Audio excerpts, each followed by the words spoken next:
Ito pala yung natapos namin ano, group garage sa Fiesta Casitas subdivision yan. Dito sa Binoconan.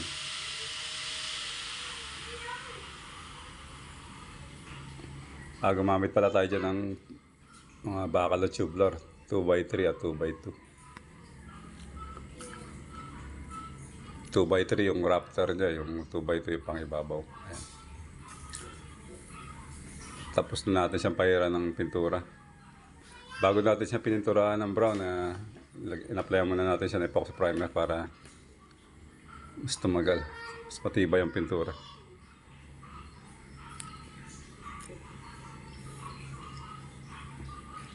Ayan siya.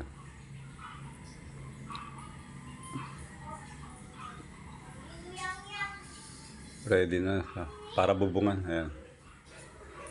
Bubungan pala yung ilalagay natin dito is long span ring na rib type. Kulay green. Tapos yung kanyang gutter sa harap, box type lang. Ang ilalagay natin.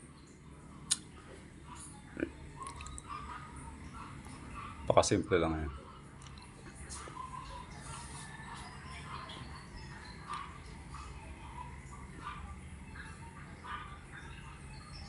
Three meters dito sa ang height is 3 meters, sa dulo is 2.8. Bali may level lang siya na 20. Konting level lang ang nilagay natin.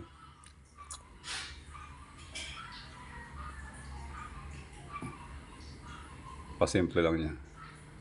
Bubungan na lang natin mga lods. Ayan.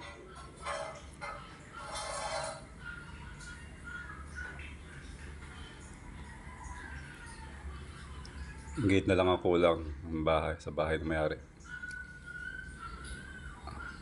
Baka pag may budget gate naman ipagawa sa atin. Sa ngayon, bubong muna.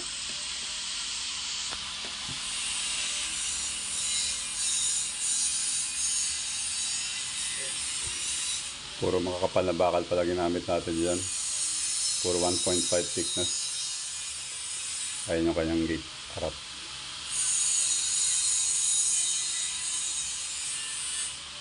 Ayan. Dimension niya is 4 meters by 4 meters.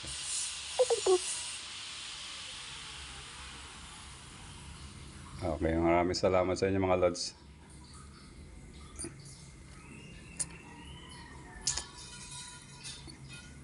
God bless po sa inyo.